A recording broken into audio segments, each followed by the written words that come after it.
my sales time. Gonna bust up your behind.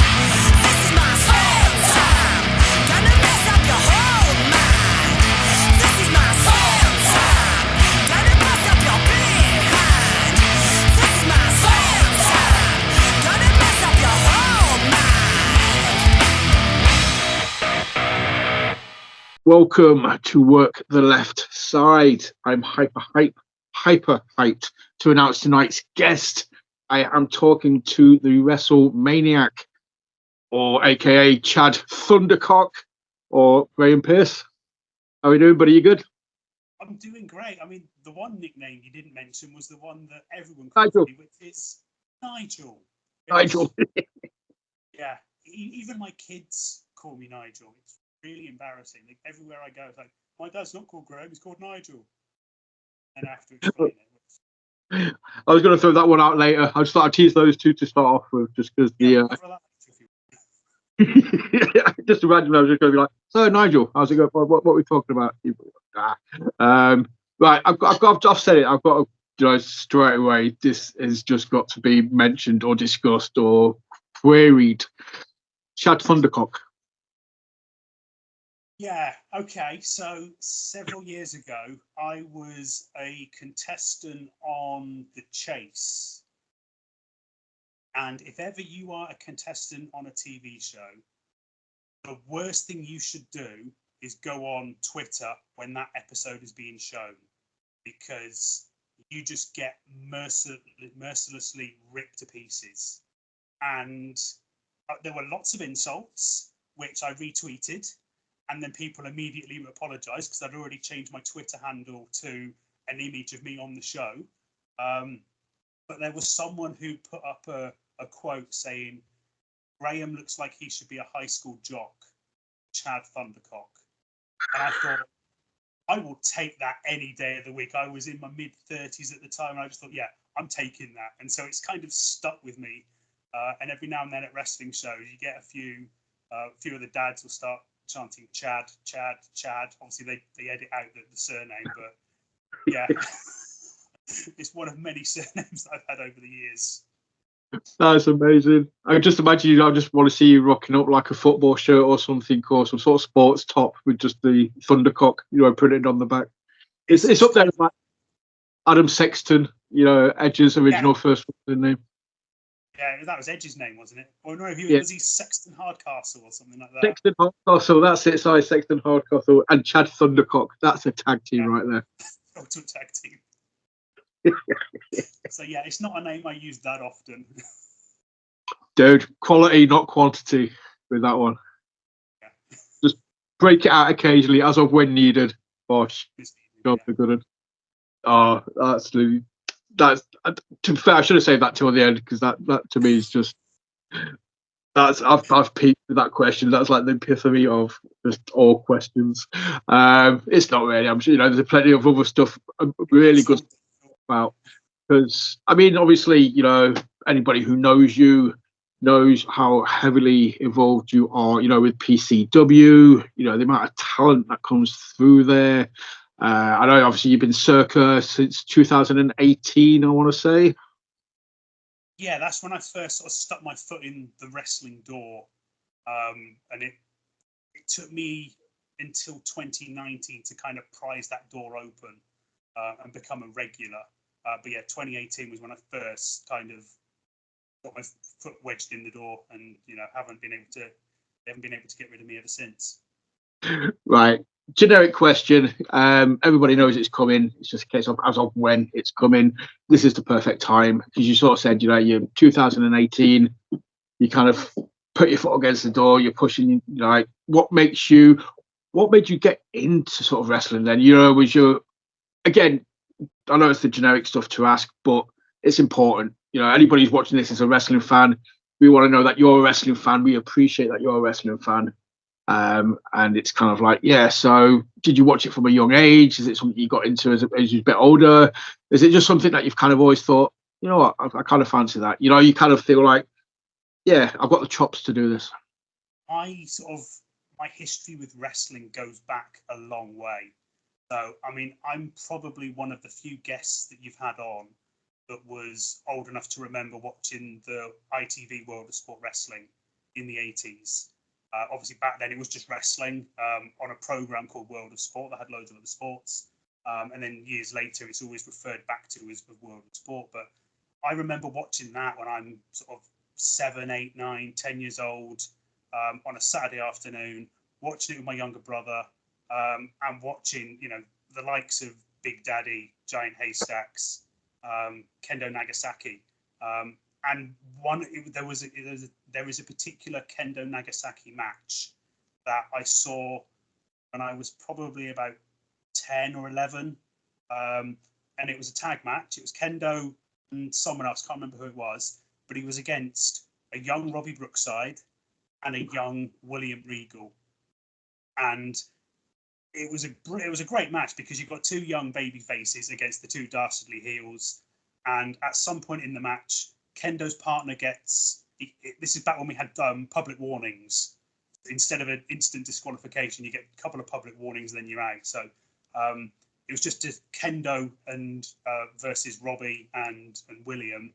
And Robbie goes to pull off Kendo's mask, and he rips the mask off. And I was a kid watching this, I'm thinking, oh my God, I have never seen this before. And I think it probably happened every week or whatever. But it was just magical because you see Kendo with like the pale face, and I think he had like red contacts in as well. And then he just looks at Robbie Brookside and he just hypnotizes him. And then Robbie Brookside goes all sluggish and sort of staggers back to the corner. And then I think he takes a swing at William Regal or something, and he basically been hypnotized to fight his opponent. And then I think Regal tags in and he's fighting Kendo, and he tries to go and tag Robbie. And Robbie sort of backs away. And as a kid, seeing someone get hypnotized to fight your best mate, it blew my mind. It was terrifying, but it blew my mind. And that was like the thing that got me. That is like my earliest memory of wrestling. And then a couple of years later, my younger brother borrowed a wrestling video off one of his friends whose dad was a massive wrestling fan. And my brother came running around the house and he put it in the video player, switched it on, and it was the Royal Rumble 1990. And I just remember sitting down and watching that. And I kind of knew some of the characters because there was an arcade game that had been in our local arcade that summer, or maybe the year before. So I knew Hogan, I knew Savage, Honky Tonk, Hacksaw, Bossman, and Macho Warrior. So I knew those six. And then to see the Rumble and see those guys coming out in like different matches, I was just blown away. And so, yeah, there's that moment in the match where you got Warrior and Hogan in the ring at the same time. And I think I watched this, I think we got it after WrestleMania 6 had happened. So my brother was telling me what had happened at WrestleMania 6. But it wasn't long after that my uncle got Sky. And then we asked him to record the pay-per-views as they happened. And we had to wait like 3 or 4 days for that tape to arrive in the post. And it was a nightmare at school because all the other kids would have seen it, and you're trying to avoid spoilers. And particularly that year with Undertaker debuting at Survivor Series, all the kids at school were saying, "Oh, there's this dude. He's massive. He's the Undertaker." And I'm in my head, I'm imagining like a guy in like a shirt with a shovel who digs the graves, covered in mud. And then I get the tape and I put it in. It's like, oh my God, this is way scarier than what I thought. So yeah, I was hooked from a very early age.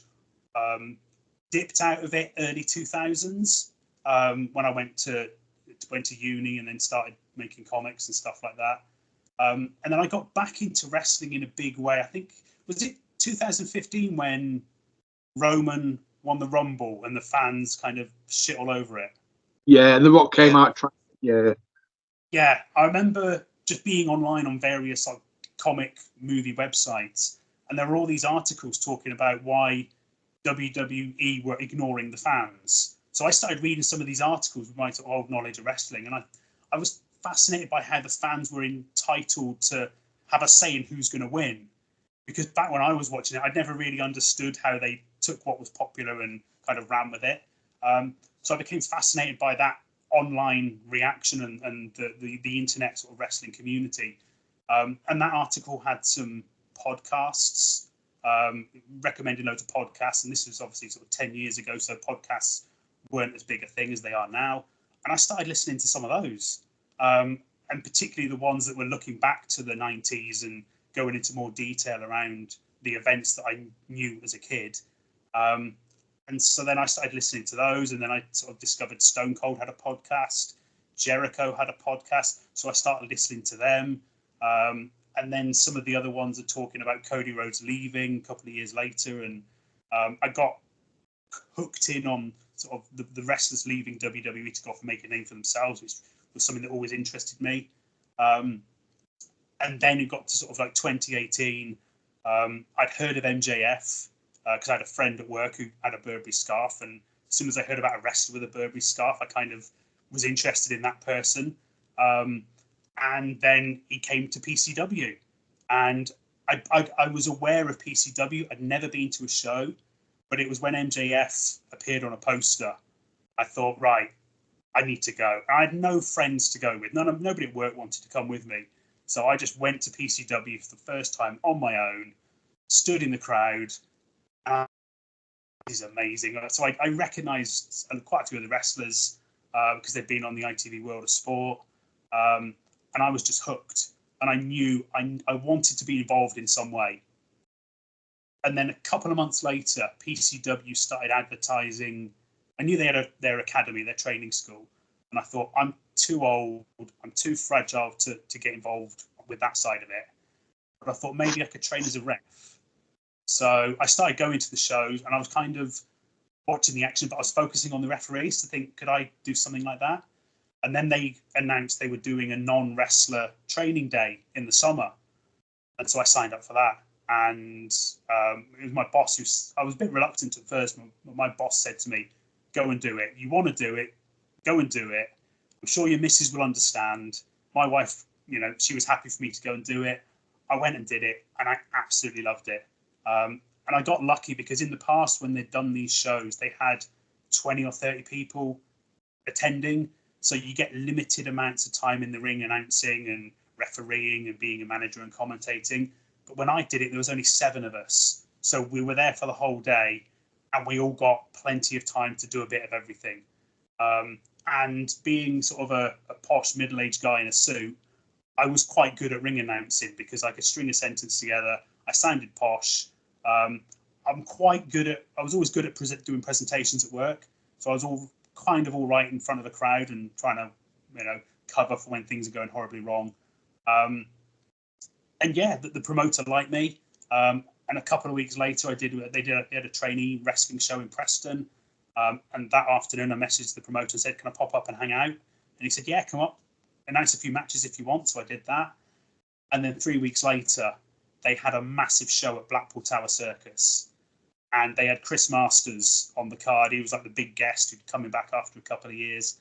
And the Thursday afternoon, the day before the show, I got a message off Stephen Fludder, the promoter, just saying, do you fancy announcing tomorrow's show in Blackpool?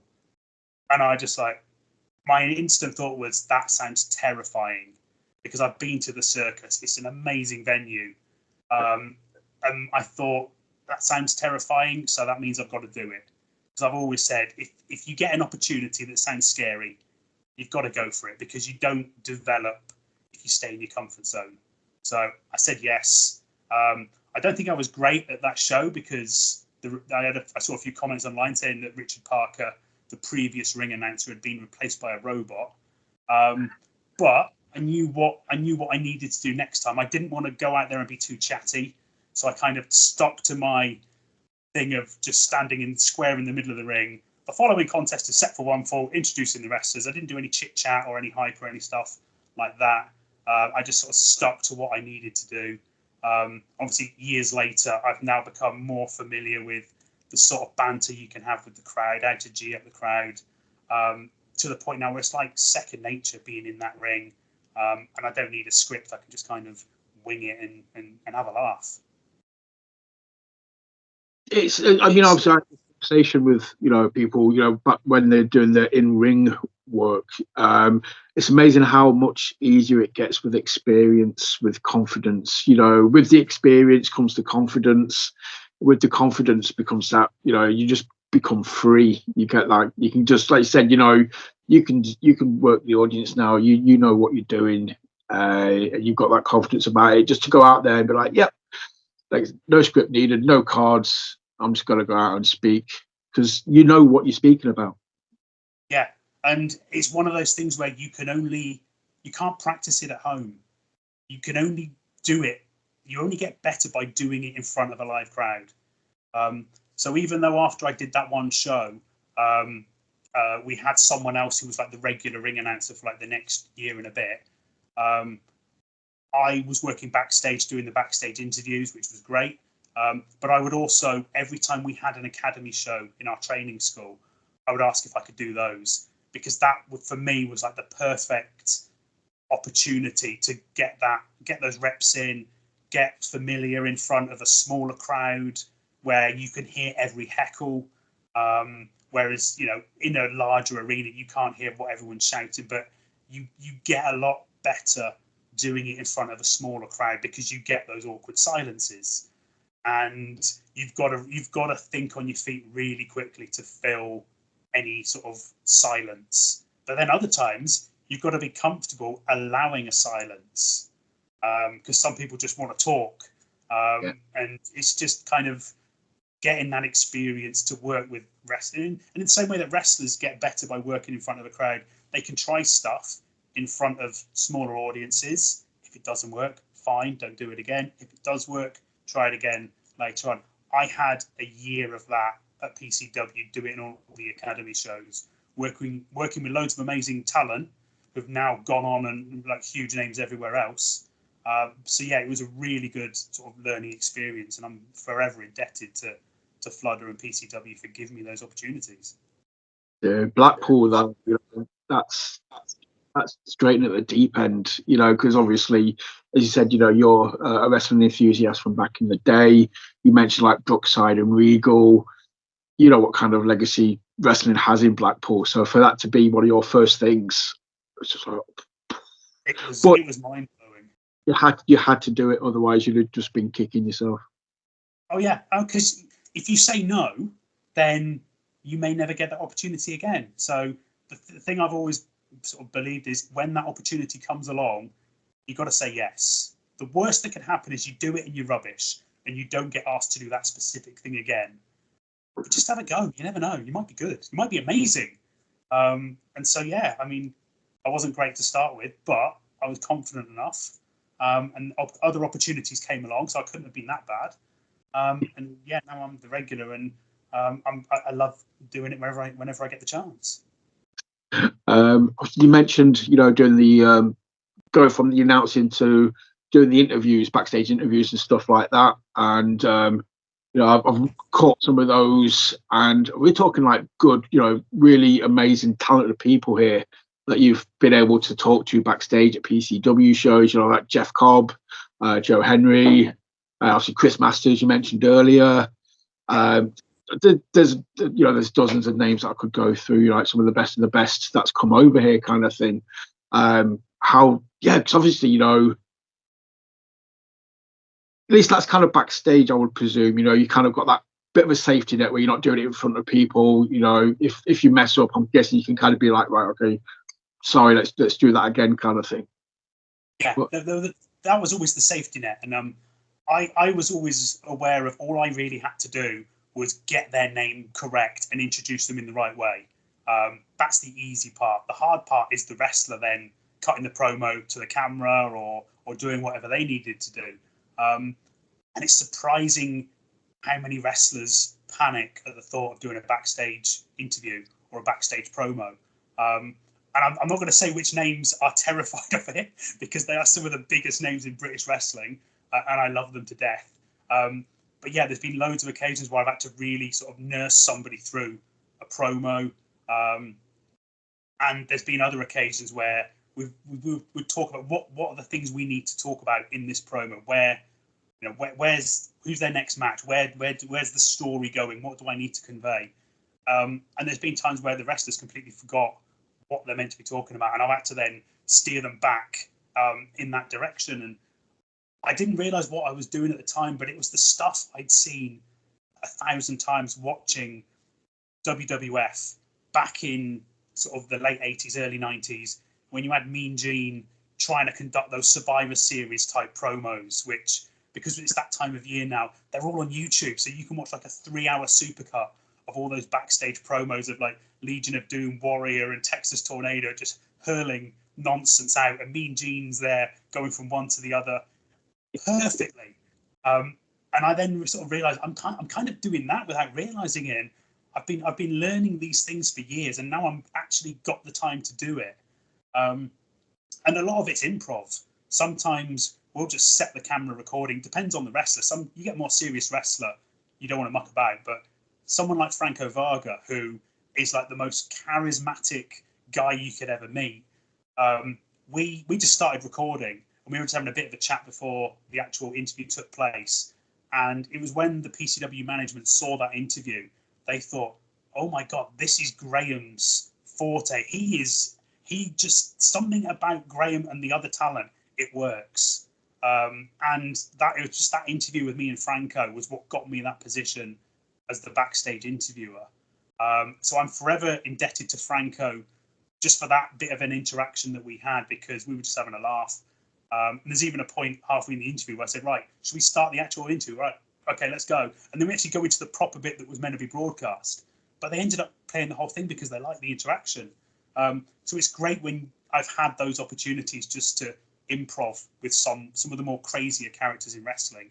But then there's other times where I was sort of asked the talent that I'm with, "What do you want to do?" And sometimes they just want to do a piece to camera on their own. So there was one time back when we had Lizzie Styles. Well, back when she was Lizzie Styles, she was at PCW, and I said, "What do you want to do?" And she didn't really want to be interviewed, so I said, "Right, we'll just point the camera at you, and you can do your promo to the camera." And I remember standing behind the camera watching this incredible promo, just thinking, this girl has just got it. She just had that star quality, and it was magical seeing that. So anytime there's those occasions where you're working with people, sometimes they're mega stars and you know they're mega stars, but then you get people that aren't quite at that level yet, and you see something and you think, this person has got it. Leighton Buzzard is another one. Just when I've been ring announcing, the way he comes out and just the presence that he has, he looks like an absolute megastar. And I will happily message, if I'm not able to say it to the rest of the time, I'll send him a message to say, "Listen, you are an absolute megastar." I will happily put people over and tell them how good they are. Sometimes they're bad guys, so I can't do it on camera. I normally get insulted and completely humiliated. But no, I love just working with people, trying to get their character over in whatever way we can. And that's the whole point of being the backstage interview. You're trying to put over the person you're with. It's not about me, it's about them. And that normally means I end up being the butt of every joke around. But like I said, it gets the job done. And that's awesome, though, because, I second what you said about Lizzie. She's just gone from strength to strength to strength and absolutely, tearing it up at the minute. But the key thing that you said there was the it factor, is being able to see somebody or pick up on somebody and acknowledge that it factor. You kind of see it in them. It's like an aura or something. It's a weird magical colour around them where you're just like, oh, okay, not everybody has that, but you have it. Places like PCW or just being backstage at wrestling, seeing people in the natural environment, where they're most comfortable or when they're at ease, I kind of guess it comes through a bit more. Yeah, and sometimes it's really weird because you see people who are normally larger than life characters when you see them on the telly, and then you see them backstage, and it's really weird to see them not being the character because they're always on. So to be behind the scenes and to sort of see them as normal people is very surreal. And it's even weirder when they remember your name and start talking to you and stuff like that. So that's always, pretty cool. But no, one of the things, you do get those moments where you sort of have to make a split-second decision. And I had one when I was interviewing Joe Hendry. And Joe Hendry came into PCW. This was back in 2019. He was like the big surprise at the big Road to Glory weekend that we had. And he was sort of unveiled to the crowd. The crowd booed him because he came out, he was quite confident. And so then I had to interview him backstage. And it's an interview where I sort of say, so how did you think that went? I don't think the crowd was that happy to see you. And then he kind of sort of said, what are you talking about? The crowd could not wait to see me. And I kind of did a sideways glance to the camera and kind of shook my head. And then he saw me do that. And he was like, what the hell are you doing? And I'm like, and he kind of called me out and said, were you shaking your head? Are you disagreeing with me? And I had a split-second decision to think, do I back down? And then I'm forever kind of a bit of a Weasley coward, which I thought, I don't really want to do that. And I thought, if I'm a backstage reporter, I need to have a bit of journalistic integrity. So I had to own up and say, look, yeah, sorry, I was kind of shaking my head. And he got really pissed off. And he threw me out the interview. And he just did the rest of the interview on his own. And so he came back to another show a few weeks later. And he was still really pissed off with me. So when the interview starts and I start to do the introduction, he just pushes me out straight away and just cuts me off. Goodbye, Nigel, get lost, and starts doing his bit to the camera. And I think the third time, we're about to start filming, and I look at him and say, should I just leave the interview now? And I just walk out, and he does his thing. So I still don't know to this day if he cannot stand me or not. He probably has forgotten all about it. But I never really had the chance to speak to him backstage to find out if I'd really annoyed him or not. So it's awesome to see the impact he's having these days, because my kids know about him because they're all over TikTok. And so they're always singing the Joe Hendry song, and they're thrilled to bits that they see him on wrestling shows. And then when I sort of kind of throw it in that I met him a few years ago, it does my street cred a world of good. So, they've reluctantly admitted that was kind of cool, Dad, to kind of get roughed up by Joe Hendry. You are the cool dad now. Whether they want to admit it or not, that is it. Although, just don't let them ever see you dressed up as Brother Love, because that might just derail it. That was so much fun. That was our Halloween show last year.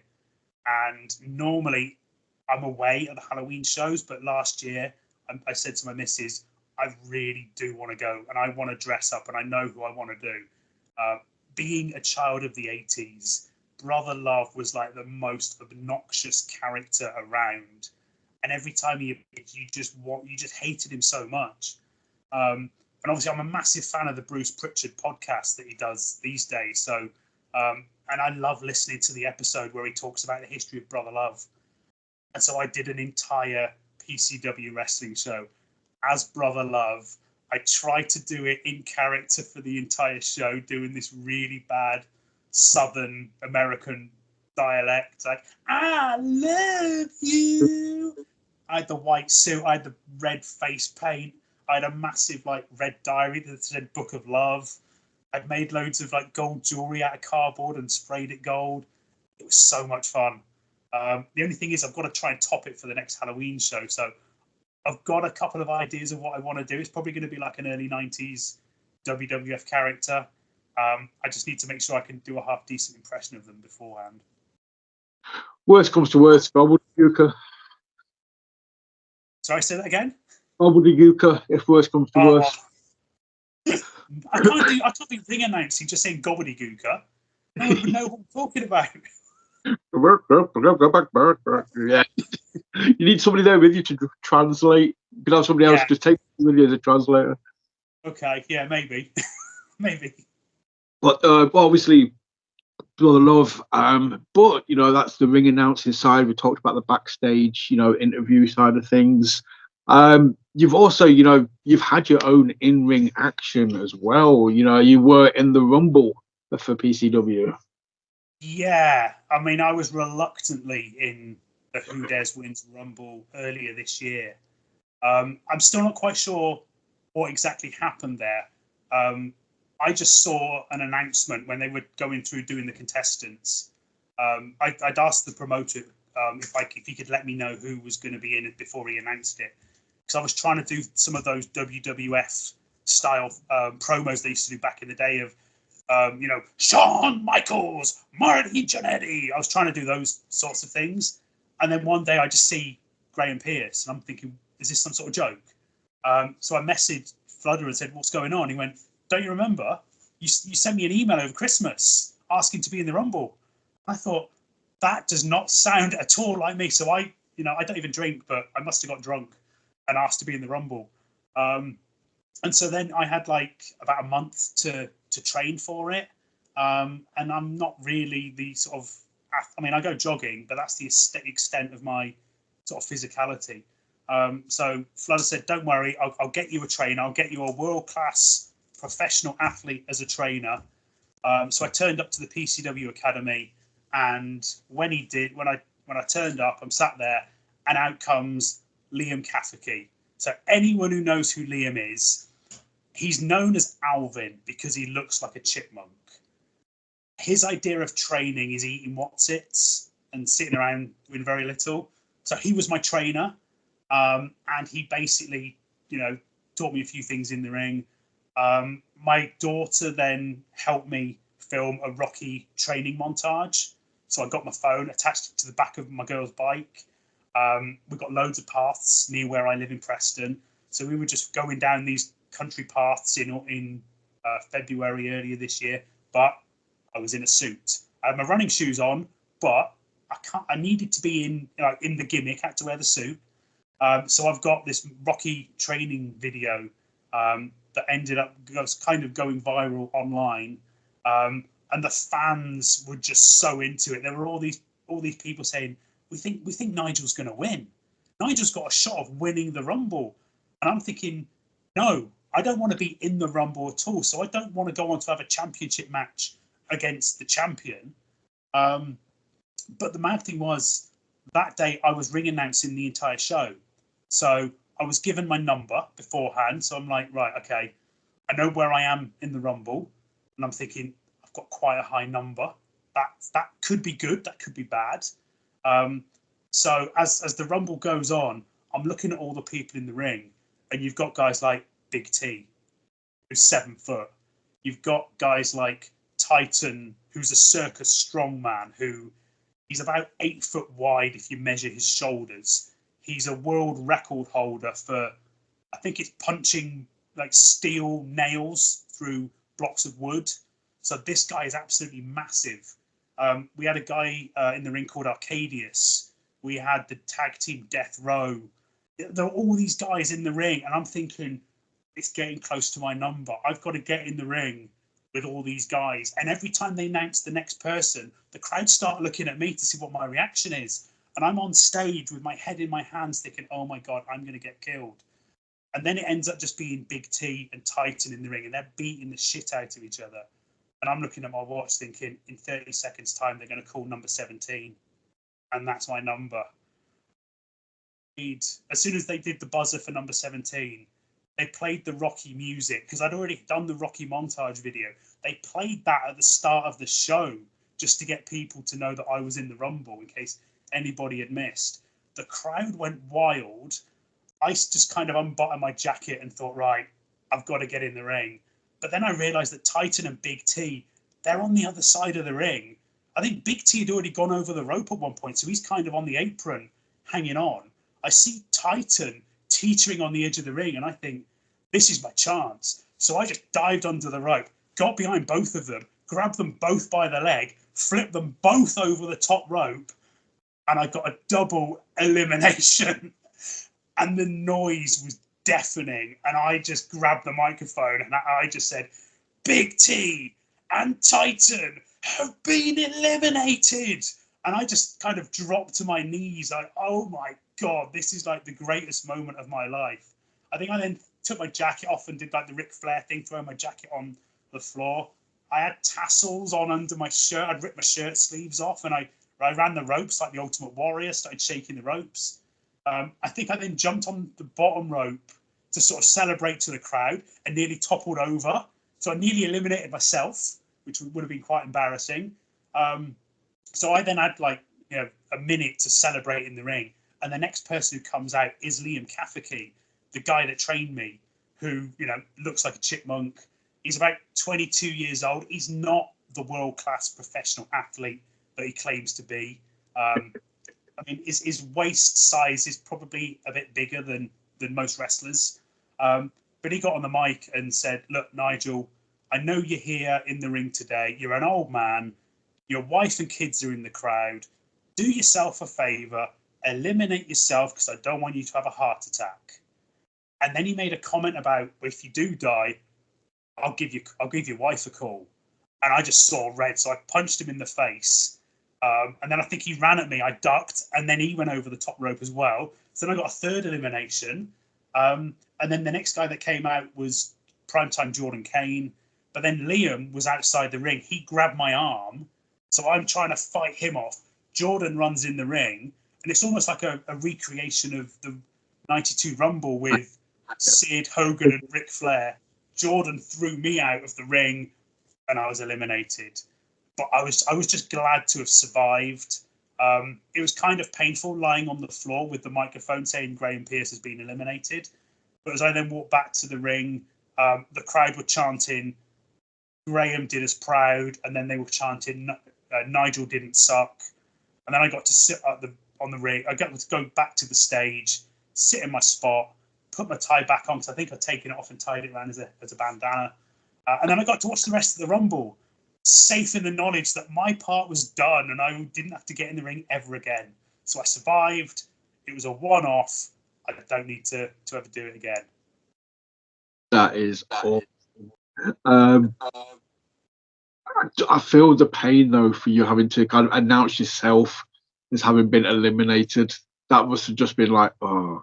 But yeah, 3. That's more than some people ever get in a Rumble. So that's good going. That's definitely something. Well, I'm counting Big T as 2 eliminations, Oh, and I'm counting Titan as 2 eliminations. So technically, I've got 5. But I don't mention that when I'm around Big T. He is a big boy, isn't he? I've seen him loads. He's massive. He's one of those guys. I'm legitimately surprised. I don't see him at more places though. He's just kind of got that, like say, he's just marketable. He looks like a professional wrestler. You know, he's a solid worker. He's good at what he does. He's very good at what he does. Yeah, I'm always surprised I don't see him more. Yeah, I don't know why that is. It might just be, down to his own personal choice of not wanting to travel up and down the country. But he is someone who should be absolutely everywhere. I'm surprised he hasn't been signed because there aren't many guys that big and that good. He should be signed by WWE because, he is a monster amongst monsters. He makes all the big guys look small. That's the one.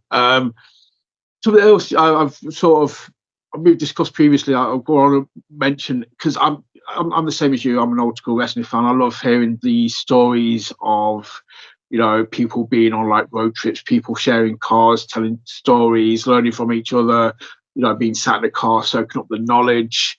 And yeah, I believe you've shared a road trip or two with Mr. Greg Lambert.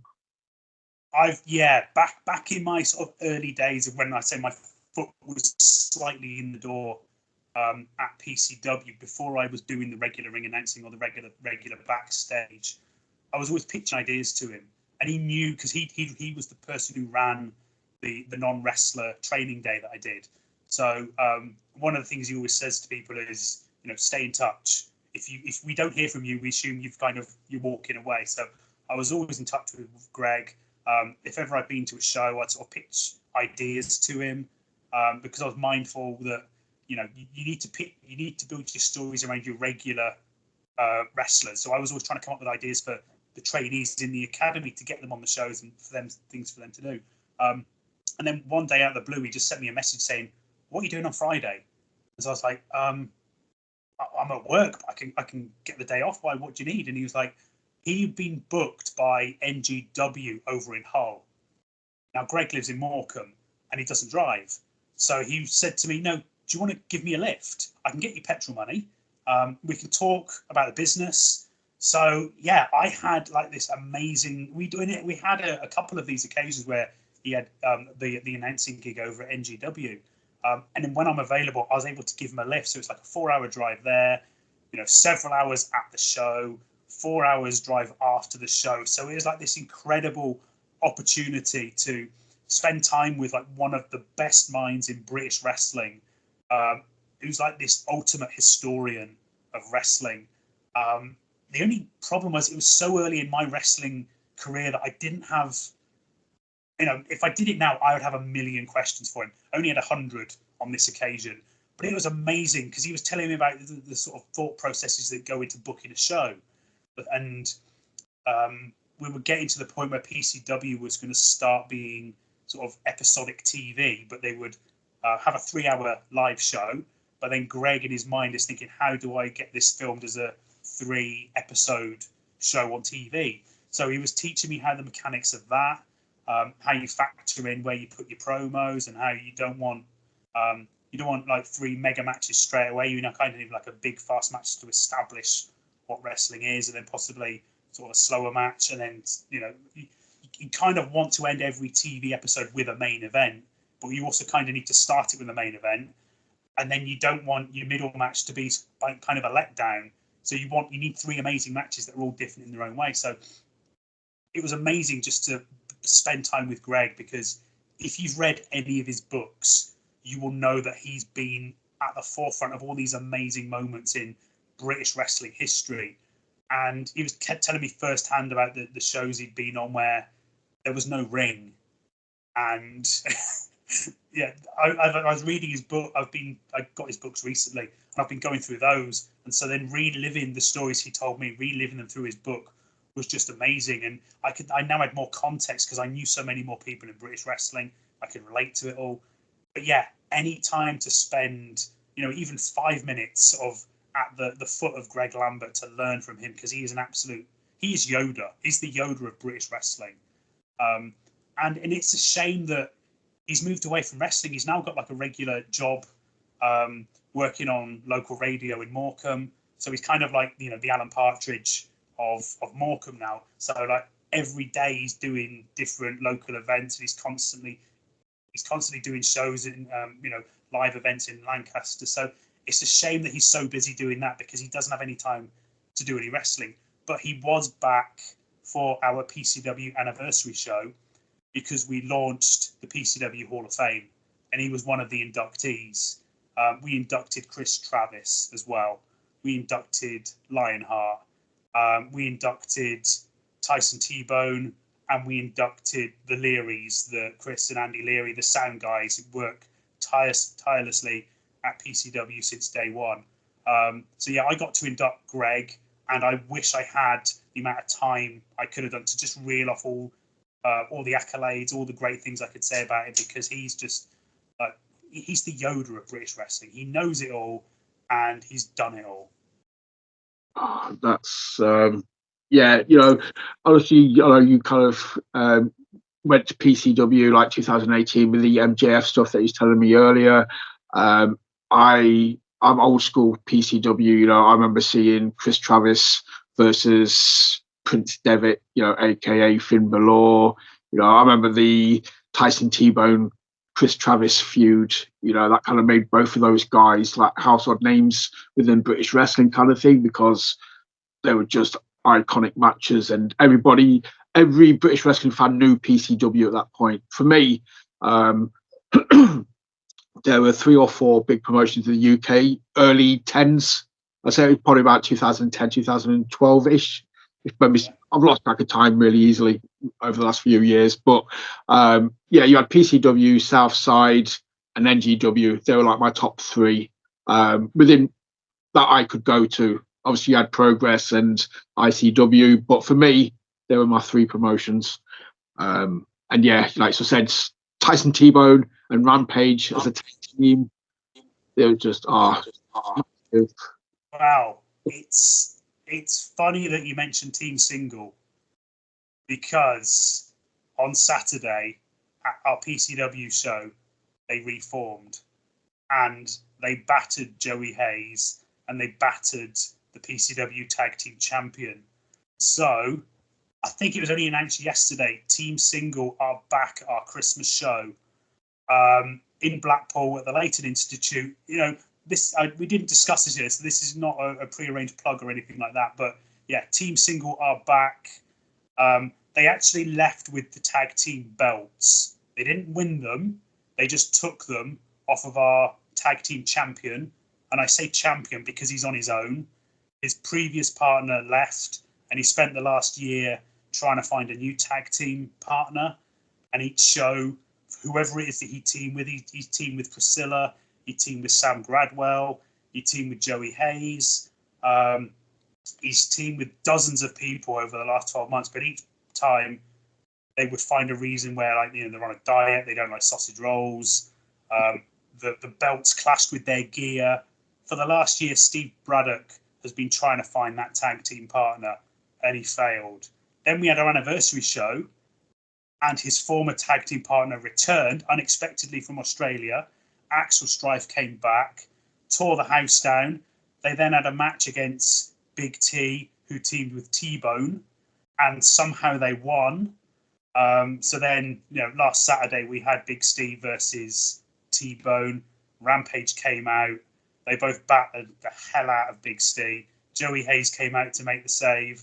They battered him as well, and then they left with the belts. So we've got a massive, classic PCW tag team match at our Christmas show in December. I think it's December the 28th in Blackpool. So if you've not been to PCW for a while, that itself is a reason to come back, because the current venue we have now in Blackpool is amazing. They've got a massive plasma screen. It's a really nice room. We can seat about 150, 200, but it's an amazing atmosphere. It's not a bar, so you can get drunk. The sound is amazing. The acoustics are fantastic. So if anyone is thinking about coming back to PCW, that is the perfect chance to come back. Oh, I definitely do need to come back at some point and check it out. And the fact it's in Blackpool is a massive good thing as well, because my other half originates from Blackpool. She's got family there, so I can always use that to go, oh, well, let's go back to see your family. Oh, while we're here, we'll just go watch some wrestling. Let's go for wrestling. Just throw out there, like, yeah, because team single though. I mean, you all about obviously Greg being, you know, the Yoda of British wrestling. Anybody who's watched numerous episodes will have probably heard me say at some point, Rampage is my Obi-Wan for British wrestling. You know, there's very few people in this country. He is my all-time favorite. You know, he's my all-time. I think he's the best wrestler, you know, in this country. So to see Rampage back. Yeah, he nearly snapped me in half because I didn't get a chance to introduce myself. Well, I've met him a few times, but I didn't get time to say hello before the show. So I didn't get a chance to write down his full introduction until he came out. And I'm kind of looking at him thinking, I know last time I quoted his weight, but I kind of looked at him and thought, I don't know what he weighs. And I thought, he's massive. He's just solid muscle. And I kind of looked at him and went, from Leeds, weighing, and he just glared at me, and I'm like, and I just went, quite a lot. And then he's like, what the hell is that supposed to mean? And I thought, oh my god, I'm gonna die. So yeah, I kind of got out of the ring very quickly. But when him and T-Bone were in the ring at the end of the night with the belts, I had no intention of going anywhere near that ring. I kind of did my announcement that T-Bone had been disqualified. I did that from as far away as I could because I didn't want to go anywhere near those guys. Oh man, that's just. But I love the fact as well that they're a tag team that I know they're an established tag team. But you've just mentioned something there, obviously with Steve, you know, having random partners here and there, you know, going up against. I remember, I think I read a quote of you once said, or I've seen or heard it somewhere, you saying it is, and I totally agree. It's something that bugs the crap out of me when I see it in wrestling. Is an established team should always be two single people put together working as a team, because they don't have that teamwork. They don't have that. They're not a unit. Like any tag team should always. I don't care whether it's the Rock and Austin versus the Legion of Doom. The Legion of Doom should always win. Yeah, because they know each other inside out. They've worked together for however long that they've worked together. They know what each other's thinking. They kind of, they'll have a shorthand of, if I go to the corner and get the guy in this position, you need to run along and clothesline him, or whatever it is.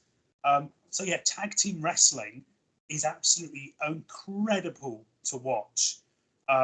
And the other thing, there's the sort of the tactical advantage of a tag team having gear that is coordinated. So I get really frustrated when I see people in a tag team that aren't wearing coordinated gear. They may be two single people that have been sort of thrown together, but I get really annoyed if they're in their normal singles gear, but as a team, because I'm from the sort of the 80s period, the 90s, where every WWF tag team, every WCW tag team, they had, if it wasn't gear that was exactly the same, it was gear that was the exact same color with the same patterns, or it was, coordinated in some way so that if you saw them together, you knew they were a team. But so often these days you see tag teams where, and the worst thing is when you get two tag teams made up of four singles and you haven't got a clue who's with who, because you've got two guys in black but they're on different teams, and then you've got a guy in white and a guy in blue, and it's chaos. From my background, being someone who's done graphic design and is obsessed with superheroes, it's the visual shorthand of the same colors, coordinated gear.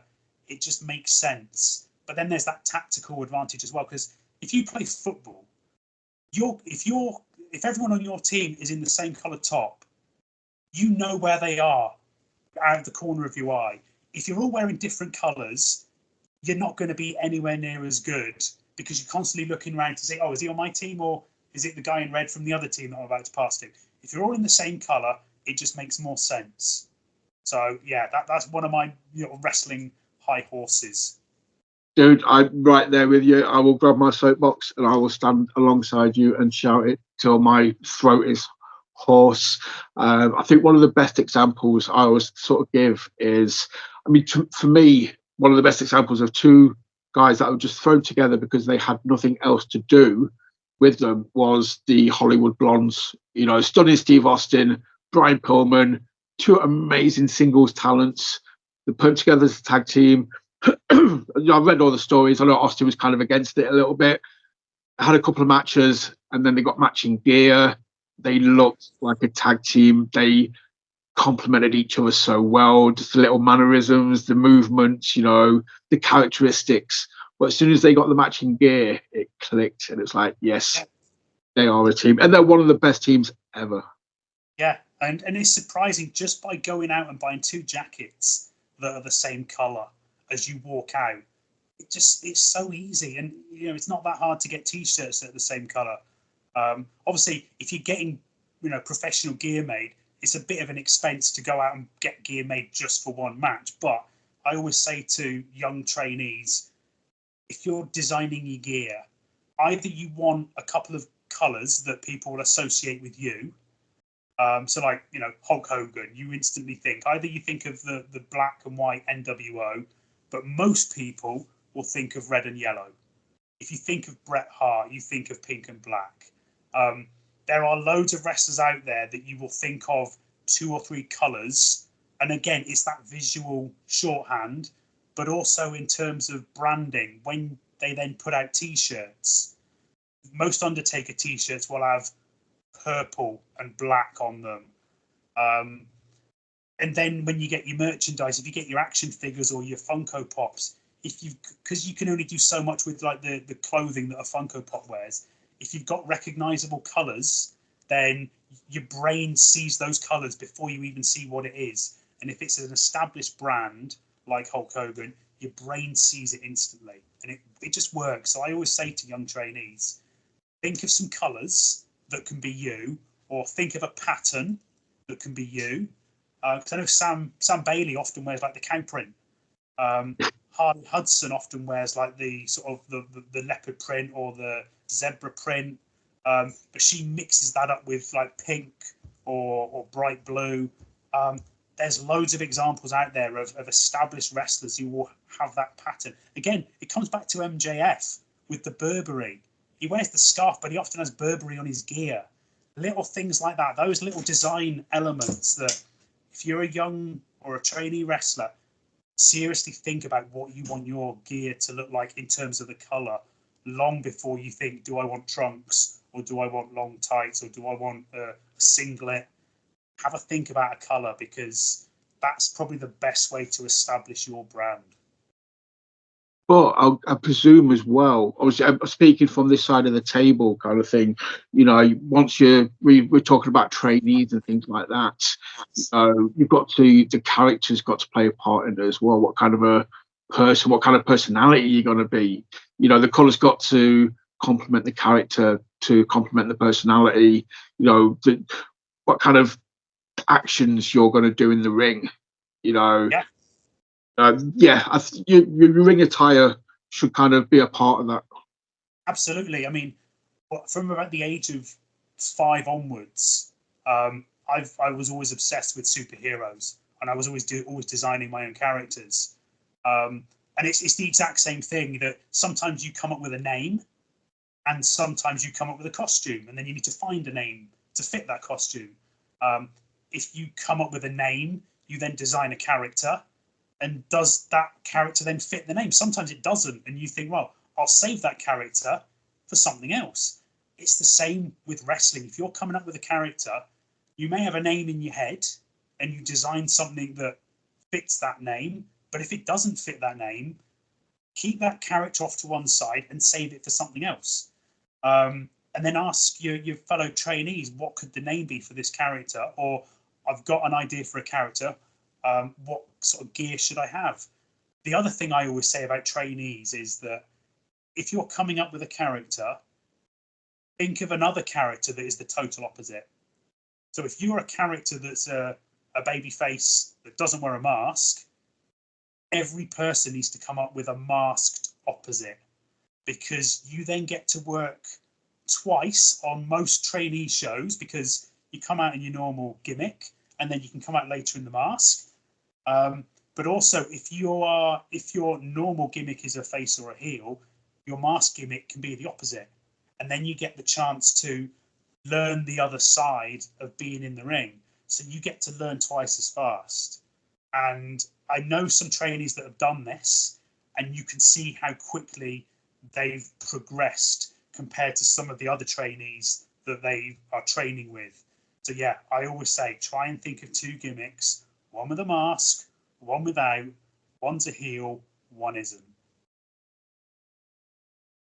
I love that. That's the first time I've heard that, and that makes all the sense in the world. And I love that theory, because, like you say, why wouldn't you? Especially if, like, you're doing the training, you get to learn to work face, you get to learn to work heel, you get to see what feels comfortable, what feels, what's smooth, what isn't smooth.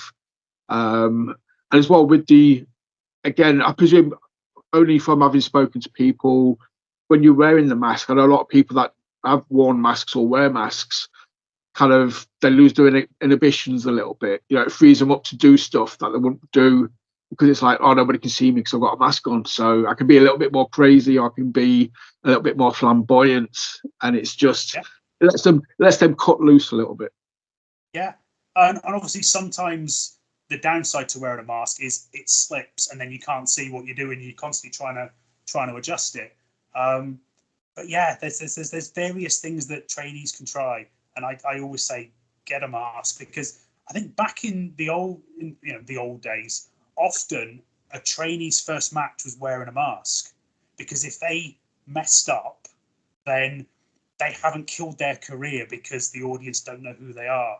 And I've known various times where other trainers have said to people, right, your first match is next week.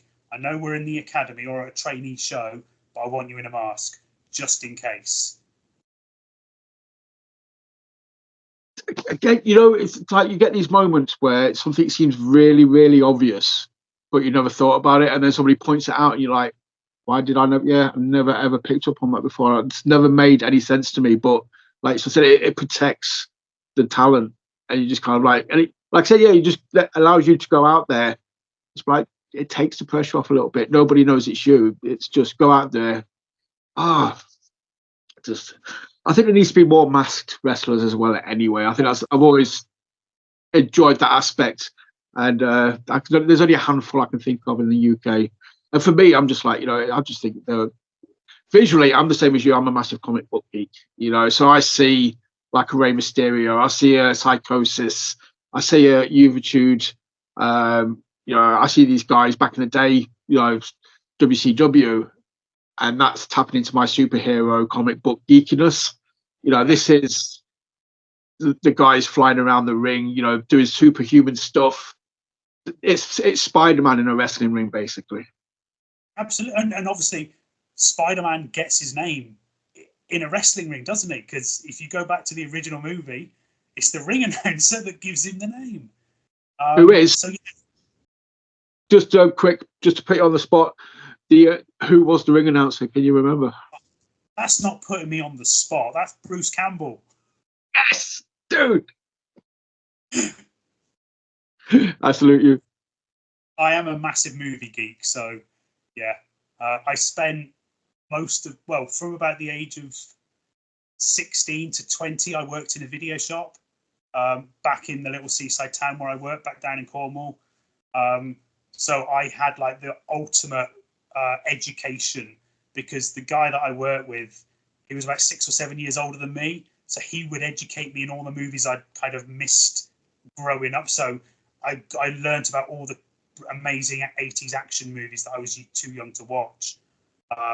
And yeah, I just had like this amazing movie education. And most of the times I would be watching Star Wars or Empire Strikes Back repeatedly, because they're safe, and that you're not going to get any sort of awkward moments where kids are in the shop and they're swearing or violence or stuff. But yeah, I'm a massive movie geek. So yeah, anytime there's movie trivia, I remember all of that nonsense. And I do want to do a wrestling show one time, dressed as Bruce Campbell in that gear, because he has like the shades and the sparkly jacket. And I kind of do want someone to come out as the human spider in a homemade Spider-Man costume. Get somebody to come out as Buzzsaw. Yeah. Whoa, Yeah. Dude, this could escalate so much. It's unreal. I'm trying to restrain myself and be like, eventually comic books. I'm not going to bring up comic books. We can do a whole episode on comic books, can't we? I think, to be fair with you, dude, I'm very cautious of time and how easily this could slide.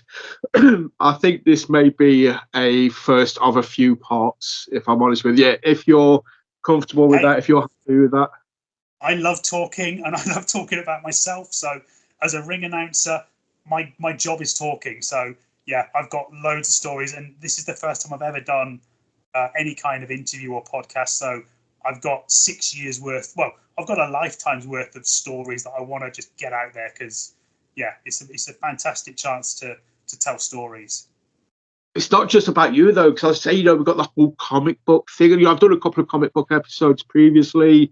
I've always kind of wanted to dabble with films, wrestlers in films, wrestling films, there's so much film stuff to go. And I say, I'm the same as you. I'm such a geek.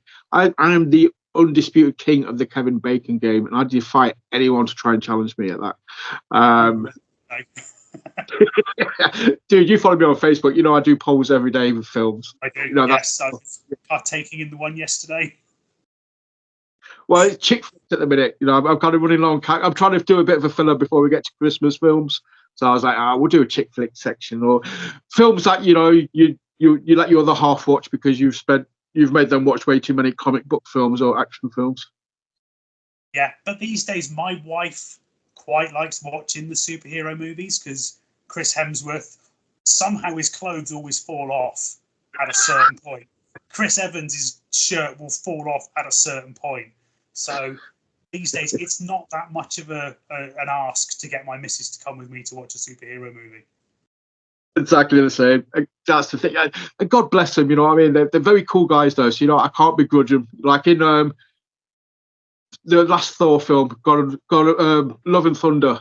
Like when he's talking to Zeus and his clothes just fall off. I'm like, mate, I'm not going to begrudge you. If I look like that, I would pretty much walk for that anyway. If we all had that body, we would never wear clothes. It's scary, creepy. Like I watched Cabin in the Woods a couple of days ago. Totally forgot it was a young Helmsworth in that. And he still looked like a jock, but I was like, he looks anorexic in this film compared to what he bloody looks like now. I know, yeah, it's great. But no, I mean, what you say about movies and wrestling, it's surprising when you go back and look at it, how many sort of characters have borrowed from movies. And so I always say to people, if you're struggling with a character, just go back and watch some movie. Watch your favourite movies, because there'll be something in the background that you pick up on that you think, oh, I can use that. Because most wrestling fans know everything that's happened in wrestling, but they don't know everything that's happened in the movies you loved when you were a kid. So go back and watch those movies. So at the moment, my entrance music that I have, I've taken that from a really obscure 80s fantasy movie. And to this date, nobody has ever come up to me to identify the music. So that's the chat. If anyone ever comes to a show, I'm waiting for someone to say, I know what that music is. Right. Okay. I may take you up on that challenge. But that is an amazing point. You know, when we talk about trainees, you know, like doing the double gimmick, working face, working heel, looking for inspiration, you know, coming up with gear, attire, stuff like that. Speaking to Isaac North, you know, he's an amazing talent, one of the best monsters on the UK scene at the minute. I listened to that episode last night when I was running, so it's fresh in my mind. But he's all about films, you know, getting that sort of inspiration from something outside of wrestling, because, like you said, you know, you don't want to be seen as a knockoff version of this wrestler, or and obviously, like you know, you've taken that from them. There's so many other medias out there, so many other sources of information that you can tap into and be like, yeah, we'll take this. I mean, the prime example is Jericho. You know, when he played, he was inspired by No Country for Old Men. You know, when he worked heel in 2008, you know, he was talking softly, very quietly. You know, he totally changed his persona and the way that he spoke, because he was kind of like, you know, yeah, that guy from No Country for Old Men is so just like, he's a bad man, but you can't quite figure out why. But you know, you're leaning in to listen to him. It's like, ooh. You've always got to be, your mind's always got to be thinking about everything you do in life. So even if you just go down the shop and there's someone behind the counter that's a bit annoying, try and think, what is it about them that's annoying that makes me dislike them? And then if you're a heel, try and apply that.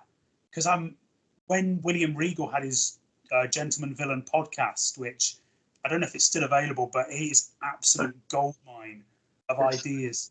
He tells a story in that where I think he was waiting for a flight and his flight had been cancelled, and the attendant was behind the counter, and they were doing something where they had kind of like doing something where they had their tongue behind their lip, and he just said it was so annoying that he thought, I need to use that in wrestling. So yeah, if you are a trainee, or even if you're an established wrestler, I think the best wrestlers are always thinking, they're always noticing stuff in reality, things that endears you to somebody, or something that's heroic in a movie, or a pose that a rock star does that you think, yeah, that's cool, I want to copy that. It's like Joey Hayes, he does the Freddie Mercury thing when he gets in the ring, and there's so much you can borrow from in terms of entertainment or just anything. So your brain should always be looking for that thing that you can kind of apply to yourself. Or even if you see something that works for one of your mates at wherever you wrestle, tell them so they can go off and do something and use it. That's it. It's just, I mean, again, you know, it's just I've heard it so many times. I've spoken about it so many times. It's the little things that you sometimes don't think matter that just make you so much better than, you know, what you could be, kind of thing. It makes you stand out, you know. And it's like you sort of said, it's those kind of things that make a difference. If you can get people to remember just one thing or two things, then they're more likely to obviously remember you. They're more likely to come to the next show. They're more likely to buy your merch. Obviously, Mr. Anderson, you know, is probably one of the prime examples for people over the last, I don't know, 15 years. But his intro, the microphone just coming down, you know, guy had an amazing charisma. You know, he was good. He was all right in the ring. He was good in the ring. But that, to me, just as soon as I saw that, I was like, I'm gonna like this guy regardless, you know, because that I was just a cheeky bonus that he was actually really freaking good. But I was like, I loved that. That popped me straight away. It's the little tiny details that when applied to you in different combinations and what make you stand out. I mean, if we come back to like the comic side of thing, I read somewhere that for every comic artist out there, their style is everything they get wrong. Because if they all drew perfectly, everything they drew would be photorealistic. But people's style is the things they do wrong. So like Rob Liefeld's, doesn't draw feet, gritted teeth, not a particularly accurate version of the anatomy. But that's his style. But it's the same with Jack Kirby, where he's got like the big sausage fingers and people leap in towards you. Those things aren't, reality, but it's your style. And it's the same with wrestling. That your style is all the things you do. It's not stuff you do wrong, because if you do stuff wrong in the ring, you get hurt. But it's things you do differently to everybody else. Uniqueness, your uniquisms. Yeah. That's a word. Yeah. I can't remember, the first person you mentioned was Liefeld, though, of all the comic book. I fucking hate that guy. Apologies for my language. I legitimately just, he boils my piss. He really does. I love him. Oh my God. See, to this day, there's so much energy with everything he does. And I know there's a bit of a car crash thing where sometimes people buy it to see how bad's it going to get. But there's just an energy that I, as an artist, I see the energy and I kind of love it. I'm not going to fall out with you over it. We're adults. That's the wonderful thing about the world. We can dislike certain things and we can talk about it and discuss it. That's fine. But, dude, I'm just like, because again, I'm a 90s comic book guy. I was there for the Image boom, Todd McFarlane, Jim Lee, Russ Potasio, those guys were amazing. And then you had Liefeld, who's just freaking took one good idea, Slade Wilson, and changed it from Slade to Wade. I'm like, mate, you just freaking, that's daylight robbery. What are you doing? And you can't draw feet and you're smoking crack. And you just, but bad man. Himself. He did Cable. Which, like with wrestling, he borrowed that from movies. Yeah. He borrowed Cable from movies. He borrowed everything from TV shows and movies. So, I mean, I could talk about Liefeld and McFarlane and all those guys for hours because I love them to bits as well. Eric Larson, that was another one I wanted to mention as well. So Savage Dragon was just... I think the next issue is 273. And that's out this week, and I've got every single one. I worship that book. Dude, oh my God. And I love the fact that it's still, that's like, as far as I'm aware, it's that stood the test of time as far as everything Image related that hasn't been sold to DC or hasn't gone here, hasn't gone there, or, Savage Dragon, he maintained the integrity of it day one. Yeah, Spawn, I think, is into the 350s, but there's other people working on that with Todd McFarlane. But Eric Larson is the only Image original who's still publishing the same book, and he also published the other books at the same time. So he's a megastar. He is. We love him. He's awesome. God bless you, Eric. But dude, yeah, right, okay. We are going to put a pin in this, and this will be returned upon. We will continue. I think we'll have many conversations across many different discussion points, I think, by the looks of it.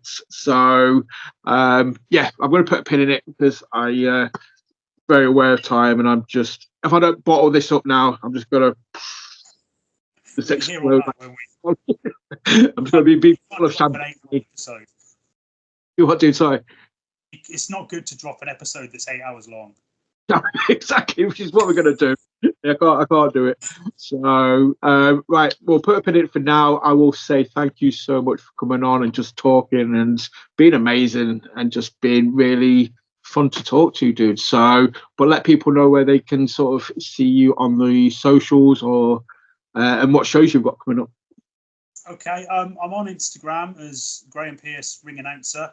I'm on Facebook as Graham Pearce, I think, Wrestling Interviewer and Ring Announcer, or Interviewer and Ring Announcer, something. If you type in Graham Pearce, you'll find it.